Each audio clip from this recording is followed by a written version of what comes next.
할렐루야. 오늘도 엘리야에 관한 말씀입니다. 이 말씀을 우리가 함께 나누기 전에 먼저 생각해 볼 것이 한 가지 있는데, 그것은 늘 많이 강조하는 말씀인데요, 정체성에 관한 문제입니다. 이 정체성은 내가 누구인가라는 거죠. 우리는 살면서 내가 누구인가, 어떤 존재인가를 생각하며 살아야 합니다. 그런데 그렇지 못하고 아무 생각 없이 살아갈 때가 많이 있습니다. 특별히 이제 요즘은 조금 많이 줄어들었는데요.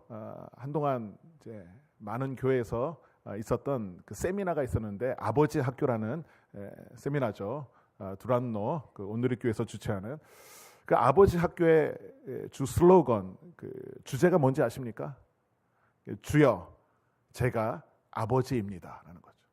그러니까 아버지에 대해서 배우는데 그 주제가 제가 아버지입니다. 그러니까 많은 아버지들이 자기가 아버지인 줄 모르고 사는 거죠. 아버지가 어떤 역할을 해야 되고, 아버지가 어떤 하나님께서 주신 귀한 직책이 있는지를 깨닫지 못하고 그냥 세상 사람들이 하는 방식대로 그냥 살아가는 거죠. 그러니까 아버지로서 한 번도 배우지 않고 한 번도 교육받지 못하고 어느 날 자라서 결혼하고 아이를 낳아보니 아버지가 된 거예요. 교육받지 못하고 그냥 아버지가 된 거예요. 그러니까 교육받은 게 뭐예요?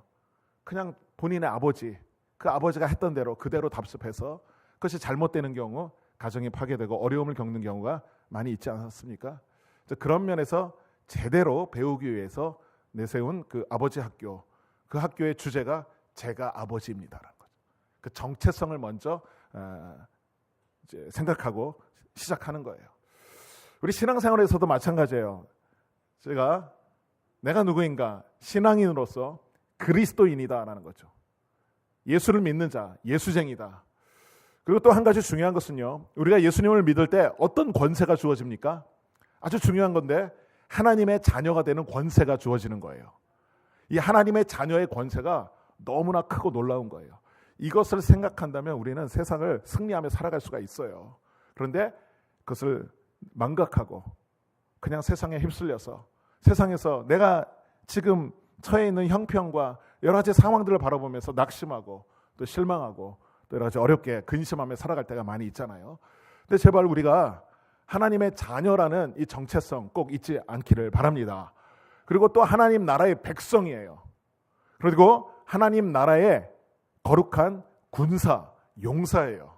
우리의 정체성은요, 하나님의 나라의 용사로서 백성답게. 왜 이런 정체성이 중요하냐? 우리가 하나님을 믿고 하나님의 자녀가 되고 하나님 나라의 백성이 되었는데, 우리가 여전히 살아가는 이 세상은 어떤 세상이에요? 성경에 보면 마귀가, 공중 권세 잡은 마귀가 통치하는 세상이에요. 그래서 여전히 하나님 나라의 백성으로서 세상을 살아갈 때 이 마귀의 세상과 충돌할 수밖에 없는 거예요. 이 충돌하면서 이 싸움에서 승리하고 살아야 되는 거죠. 이것을 영적인 싸움, 영적인 전쟁이라고 하죠. 그래서 우리가 사는 모든 삶이 사실은 전쟁인 거예요. 이 전쟁에서 우리가 승리하기 위해서는 먼저 우리가 하나님 나라의 용사다, 군사다라는 정체성을 가져야 한다는 거예요. 그래서 우리 모두가 다 하나님 나라의 거룩한 용사, 강한 용사가 되어서 이 마귀의 세력을 물리치고 이 땅에 하나님 나라 주님의 뜻을 아름답게 이루어가기를 주님의 이름으로 축원합니다. 그런데 우리가 이러한 용사가 되기 위해서는 저절로 그냥 가만히 있어서 되는 것이 아니라, 하나님께서는 이 성경을 보면 많은 하나님의 일꾼들, 믿음의 용사를 하나님께서 훈련시키셨다는 거예요. 이 훈련을 통하여 성장시키신 거예요. 그런 과정들을 많은 인물들 속에서 우리가 볼 수가 있는 거죠. 그러니까 엘리야의 경우도 마찬가지예요. 이 훈련을 통하여 하나님의 거룩한 일꾼으로 세워지게 되는 거죠. 그래서 저는 이 엘리야를 보면서 혼자서 이 많은 이 우상 숭배의 세력들, 온통 다 적군들 뿐이에요. 거기에 홀로 맞서는 이 강한 용사를 보면서 오늘 우리가 사는 세상 속에 정말 우리 한 사람 한 사람이 엘리야와 같은 용사가 되어서 나아갈 때 정말 이 땅에 하나님의 뜻, 하나님의 나라가 이루어질 줄로 믿습니다. 그 구루카족 용병이라는 이제 기사가 얼마 전에 있었죠. 구루카족. 이 사람들은요, 이 네팔 사람들이죠. 네팔 중서부 산악지대에 사는 소수 민족인데요. 이 구루카족 용병들이 지난번에 있었던 북미 정상회담 때에 싱가포르 경비를 맡았다고 해서 이 기사화된 것을 본 적이 있습니다. 이 구루카족 용병은 이 세계 최고의 용병이라고 할 수 있는 아주 칭찬이 자자한 용병인데, 이 사람들이 유명하게 된 계기는 1814년 영국이 인도를 점령해서 이 인도와 영국군이 함께 네팔과 전쟁을 벌였어요. 그런데 이 수적으로, 이 무기로 이 영국군을 사실 네팔이 감당할 수가 없었죠. 그런데 이 구루카족 이 사람들에 의해서 영국, 이 인도 군들이 물러난 거예요. 이 한 사람 한 사람이 이 쿠글이라는 이 단검이 있어요. 이 단검이 약간 S자 모양으로 되어 있는데 이것을 사용하는 이 무술 이 기법이 있더라고요. 이게 막 테니스 같은 거 치면 포핸드, 백핸드 막 이런 것처럼 막 이걸 사용해서 막 사람들을 물리치는데, 이 백병전이라고 하죠. 이게 총으로 쏘는 이 전쟁이 아니라 실제로 칼과 창으로 싸우는 이 백병전에서 이 사람들을 당해낼 수가 없었던 거죠. 그래서 이제 거기에 인도군이, 이 영국군이 물러났고, 나중에 이제 더 엄청난 군대로 이제 이 네팔군을 이겼던 그 일이 있었죠. 그 일이 있은 이후에 이 용병들을 영국군이 이제 차출을 합니다. 돈을 주고 사는 거죠. 그래서 영국군이 됩니다. 그래서 이 구루카족이 더 유명해지게 된 계기는 2차 세계대전 때, 그때도 2차 세계대전 때 많은 전쟁이 있었고, 또 이렇게 같이 막 칼로 싸우는 백병전이 있었죠. 그러니까 우리 전쟁 영화 같은 거 보면 많이 나오잖아요. 그러니까 총을 들고 싸우다가 막 같이 가까운 곳에 붙어서 싸울 때는 창을 휘두르며 칼을 휘두르며 싸우잖아요. 이때 이 일본군을 당해낼 이 연합군이 없었다고 하죠. 왜 그러냐 하면 일본군들은 무술을 연마했고 또 칼 쓰는 법을 배웠기 때문에 일본군이 이 백병전에서 많은 이제 연합군들을 희생시켰죠. 그런데 이 일본군들을 이 구루카족 용병들이 물리친 거예요. 밤에 몰래 일본군 그 이제 숙소에 이제 습격을 해서 일본군 막 수십 명 막 목을 잘라서 목을 베어오고 이런 일들이 있었다고 해서, 그래서 더 유명해지고, 그래서 영국에서는 지금까지도 이 구루카족 용병들을 그 영국군의 한 10%를 채우고 있죠. 수천 명을 지금도 해마다 이제 모집하고 있습니다. 그래서 이 오늘날도 이 구루카족 사람들은요, 이 영국군이 되기 위해서 열심히 지금 훈련을 한다고 합니다. 그래서 영국군이 되면 한 해 연봉이 그냥 몇 년만 복무를 하면 평생을 상류층으로 살 수 있는 돈을 번다고 하죠. 그래서 지금도요, 머리에 이제 이 짐을 짊어지는 것을 이마에 짊어지고 한 25kg 되는 돌을 짊어지고 테스트를 한다고 하죠. 그러니까 6kg 정도 되는 산악지대를 30분 안에 이제 주파하는 그런 테스트를 한다고 하죠. 그래서 이 체력과 무술, 이 용맹성을 이제 세상 사람들이 당해낼 수가 없다고 합니다. 그래서 영국군이 돼서 떨어진 사람들, 경쟁률이 치열한데 떨어진 사람들이 또 싱가포르에 가서 또 용병이 되고, 그래서 그 용병, 싱가포르의 용병, 구루카족 용병들이 지난번 트럼프와 김정은의 그 북미 정상회담 때 경비를 섰다라는 그런 얘기가 있었습니다. 저는 이 기사를 보면서 우리 그리스도인의 정체성에 관해서 한번 생각해 보았죠. 우리 모두가 다 이러한 하나님 나라의 거룩한 용병들이 다 되시기를 바랍니다. 그런데 훈련이 필요해요. 이 사람들이 열심히 이제 산악지대에서 그 체력 테스트를, 그 훈련을 받은 것처럼 우리도 훈련이 필요해요. 그런데 그 훈련은 성경에서 뭐라고 얘기하느냐? 영적인 훈련이에요. 이런 어떤 육체적인 훈련이 아니라 영적인 훈련. 근데 사실 이 엘리야를 보면 하나님께서 영적인 훈련의 차원으로 이끄는 것을 우리는 볼 수가 있습니다. 엘리야가 처음에는 등장을 화려하게 등장을 합니다. 갑자기 혜성같이 등장해서 아합 왕, 그 당시 서슬이 벌었던 그 아합 왕에게 단도직입적으로 내 말이 없으면 수년 동안 비와 이슬이 내리지 않겠다. 바알을, 비를 주관하는 그 신을 섬기던 그 사람들에게 선전포고를 합니다. 그러면 그 다음에 시나리오, 그 다음에 스토리를 우리는 어떻게 기대합니까?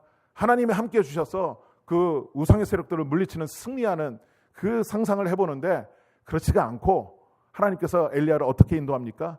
거기서 도망쳐 나오게 하죠. 매우 모양새가 안 좋아요.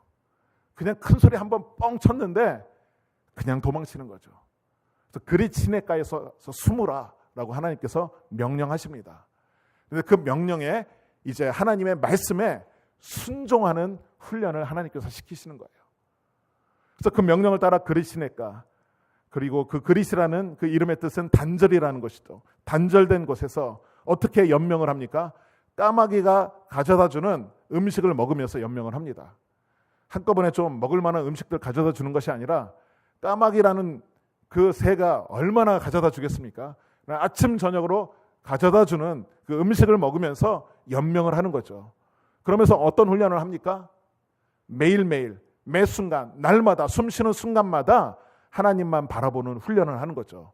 이 훈련이요, 매우 중요한 훈련입니다. 하나님은 이 훈련을 여러분에게 지금 시키고 있어요. 여러분에게 한꺼번에 뭐를 확 중요한 것, 큰 것을 던져주면 우리는 타락해요. 아, 됐다. 이제 마음 편히 살자. 하나님 찾지 않고 하나님 의지하지 않아요. 그런데 매일매일 어려운 삶을 살고 있지 않습니까? 매일매일 힘들게 살아가고 있는 삶을 우리가 생각한다면 그것을 하나님의 축복으로 여기시기를 바랍니다. 매일매일 하나님의 도움 없이는 나는 한순간도 살아갈 수가 없다. 이 사실 하나를 깨닫는 것만으로도 우리는 이미 하나님의 큰 축복 속에 있는 거예요. 하나님의 도우심을 경험하며 살아가는 거죠. 이 훈련을 하나님께서 시키십니다. 이 그릿 시내가에서 차린 훈련 캠프를 이제 하나님께서는 또 어느 한순간에 막아버리시는 거예요. 다음번 훈련 코스로 인도하십니다. 오늘 읽지는 않았지만 17장 7절에 보면 이 그릿 시내가마저도 이제 말라버리는, 그래서 거기서 이제 더 이상 머무를 수 없는 상황으로 또 하나님께서 인도하시는 거죠. 그리고 나서 하나님께서 다시 엘리야에게 명령하셔서 말씀합니다. 8절 말씀 우리 함께 읽겠습니다. 여호와의 말씀이 엘리야에게 임하여 이르시되, 다시 하나님이 말씀하십니다. 뭐라고 말씀하시는가? 9절에 보면 너는 일어나 시돈에 속한 사르밧으로 가서, 이제 훈련의 장소를 다른 곳으로 이제 이동시키십니다. 그런데 이 지명이 매우 의미심장합니다. 이 시돈이라는 땅은요, 우상 숭배가 아주 극심하던 이 당시에, 그래서 이 아합 왕의 부인 이름이 누구죠? 이세벨. 이 이세벨이 갖고 온 모든 우상, 이것 때문에 이스라엘이 우상 숭배의 나라가 되어버렸잖아요. 그런데 이 이세벨이 시돈 사람인 거죠. 어떻게 보면 적군의 본거지로 지금 하나님께서 인도하시는 거예요. 거기에 사르밧이라는 곳은 용광로, 풀무불, 도가니라는 뜻이죠. 뜨거운 곳, 이곳에 가서 하나님께서 다시 훈련을 시키는 거예요.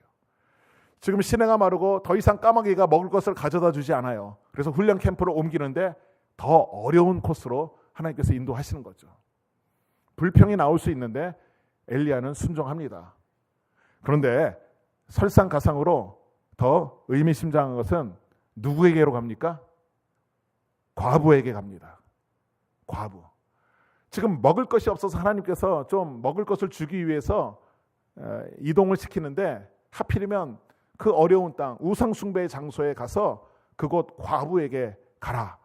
그 과부에게 가서 음식을 달라. 이렇게 명령하고 있는 거죠. 이게요, 참 이해할 수 없는 하나님의 명령인 거예요. 우리가 이해할 수 있는, 상식적으로 이해할 수 있는 하나님의 명령을 어떻게 해야 되죠?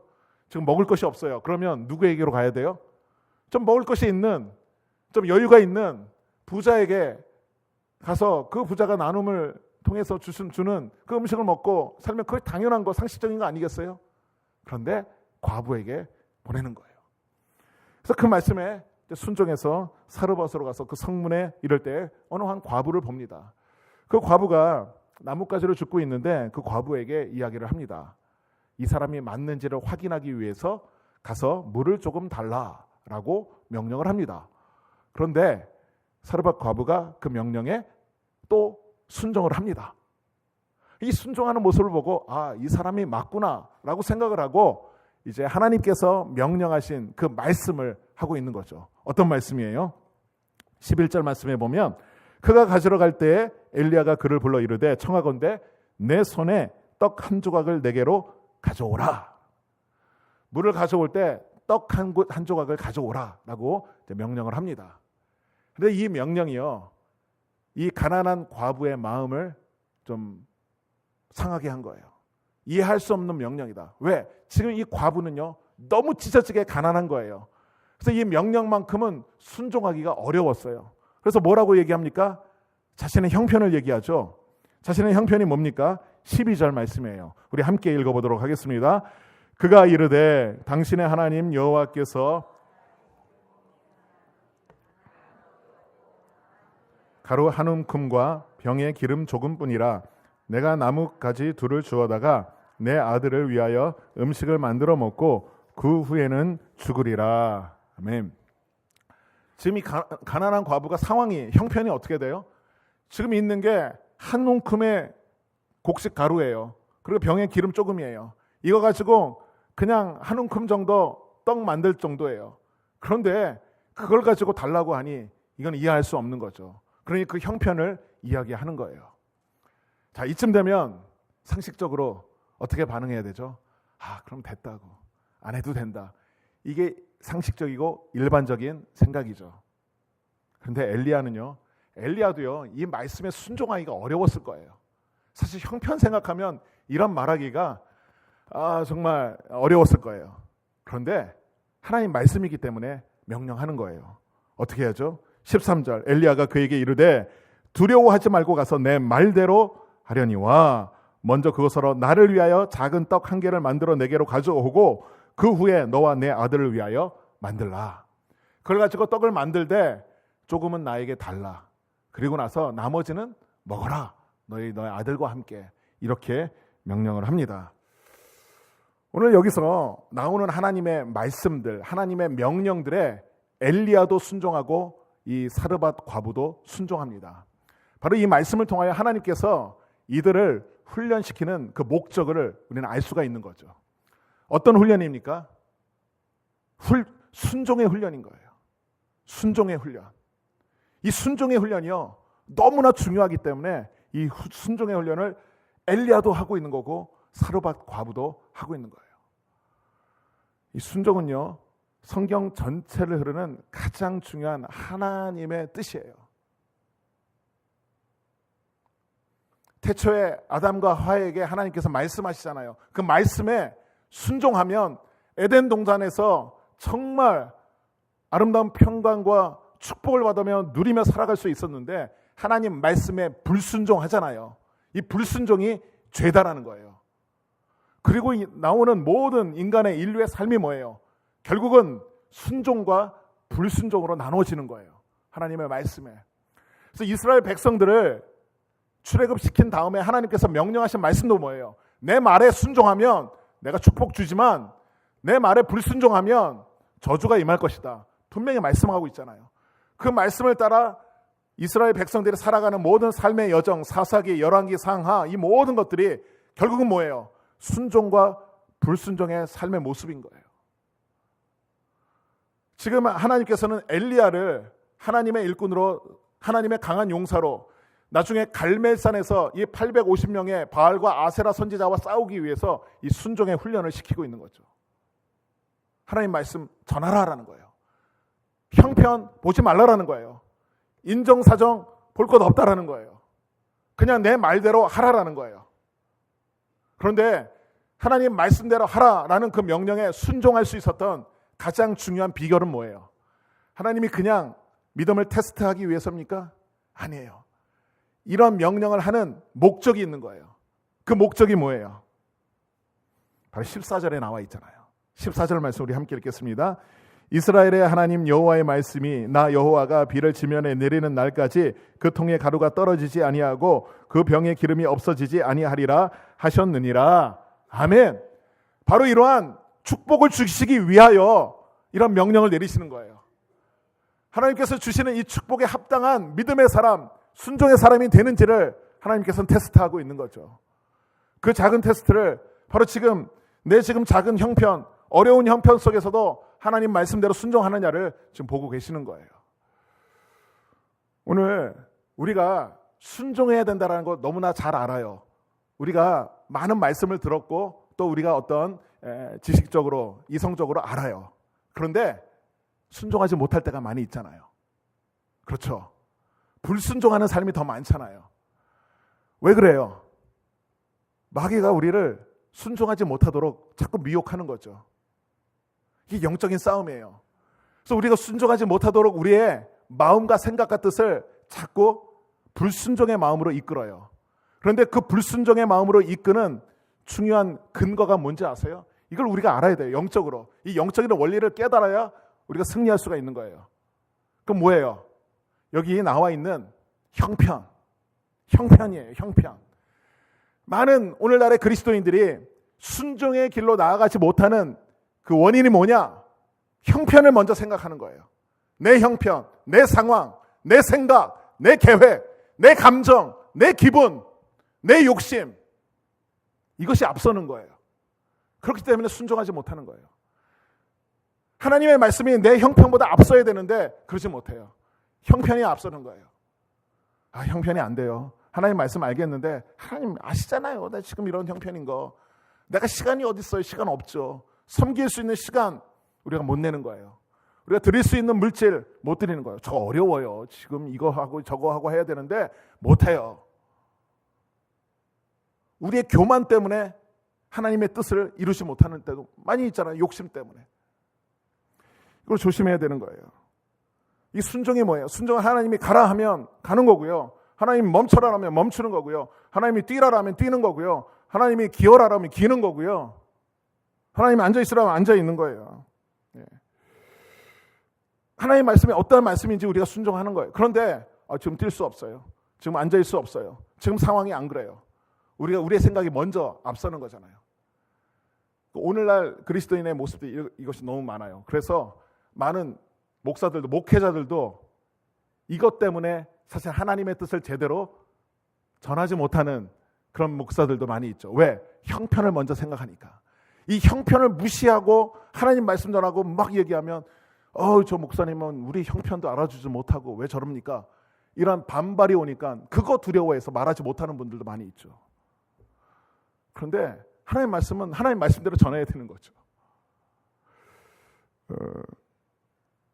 지난주에 제가 한 주 비는 동안에 이제 제 친구 동기 목사를 이제 초빙해서 말씀을 전하게 했는데 여러분들 은혜 많이 받으셨습니까? 저는 설교를 듣지는 못했지만 제목만 보고 그냥 알았어요. 죽는 게 뭐라고. 그 친구 목사가 이제 암 수술하고 이제 돌아가서 다시 암이 재발돼서 또 수술하고 지금 항암 치료하는 그 과정 속에서 그러니까 삶과 죽음을 생각하는 거죠. 죽는 게 죽음이란 뭐 항상 죽음을 염두에 두고 내가 지금 처해 있는 상황, 이 상황 속에서 형편이 어떻게 하든지 내게 주신 사명대로 앞으로 내가 살아가야겠다. 이런 것을 이제 생각하고 있는 거죠. 그 죽음을 앞둔 이 어려운 형편 속에서도 하나님의 뜻에 순종하려는 그 귀한 하나님의 일꾼을 통해서 전해지는 그 말씀을 통하여 많은 은혜가 있었으리라 믿습니다. 저는요, 여러분들이 그렇게 은혜 받기를 바라요. 이 세상 신앙생활을 하면서 우리가 먹고 사는 문제 때문에 하나님께 순종하지 못하는데 먹고 사는 문제는 아무런 문제가 될 것이 없다는 거죠. 우리는 항상 삶과 죽음 이것을 뛰어넘는 살든지 죽든지 내 몸에서 그리스도가 존귀하게 되게 하려 하는 것이 자신의 소원이라고 사도 바울이 고백했듯이 삶과 죽음을 뛰어넘어서 우리는 순종해야 되는 거예요. 내가 죽으면 죽으리다. 에스더의 고백같이. 저는요 목회를 하면서 하나님께서 계속 주시는 말씀이 뭔지 아세요? 하나님께서 주시는 말씀은 어느 목사님도 이제 그런 말씀을 많이 하셨죠. 항상 그 말씀, 이 말씀이 마지막 말씀이다, 마지막 설교다라고 말씀을 전해라라는 거죠. 저도 오늘도 제가 여러분에게 마지막이다 생각하고 설교를 하는 거예요. 그렇다고 오늘이 마지막은 아닙니다. 그만큼 중요한 말씀을, 중요한 영적인 원리를 말씀드리고 있는 거예요. 우리가 이 세상에서 하나님의 일꾼으로, 하나님의 사람으로 승리하고 복받기 위해서는 정말 순종해야 된다는 거죠. 그런데 순종하지 못하게 만드는, 불순종하게 하는 요인들이 얼마나 많은지를 제가 지금 말씀드리고 있는 거예요. 여러분, 형편 생각하지 마시길 바랍니다. 내 기분, 내 감정 생각하지 마시길 바랍니다. 내 생각, 내 계획, 내 기대, 이것이 앞서지 마시길 바랍니다. 먼저 하나님 말씀대로 순종하십시오. 그러면 하나님이 인도해 주십니다. 그런데 하나님 뜻대로 내가 순종을 했어요. 그럼 당장 뭐가 이루어져야지. 왜 이루어지지 않냐? 이런 일들도 너무나 많이 있죠. 그래도 순종해야 되는 거죠.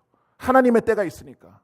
지금 엘리야가 어떤 상황이에요? 그리시네가에서 훈련 받았어요. 그런데 지금 더 어려운 그곳에 가서 지금 훈련을 받고 있는 거죠. 순종의 훈련. 여기에요. 오늘 같으면 오해도 있을 수 있어요. 이 말에 과연 저 사람이 순종할 수 있을까? 형편을 보니까 도저히 지금 이게 말할 수 없는 형편이에요. 인정사정이 없는 이 명령이죠. 자칫 잘못하다가는 그 사람한테 오히려 공격을 당할 수 있는 거죠. 무슨 선지자가 그 모양이냐. 우리의 형편도 모르고 이 벼룩의 간을 빼먹는 이 욕심 많은 선지자라고 오해받을 수도 있는 거예요. 그럼에도 불구하고 그걸 가지고 떡을 만들어서 나에게 가져오라라고 명령하는 거죠. 왜? 하나님 말씀이니까. 왜? 하나님이 축복 주시기로 약속했으니까 그것을 전하는 거예요. 저도 오늘 여러분에게 순종을 명령하는 거예요. 순종하십시오. 그러면 하나님 복 주십니다. 하나님이 약속하셨습니다. 성경 전체를 통하여 약속하신 말씀이에요.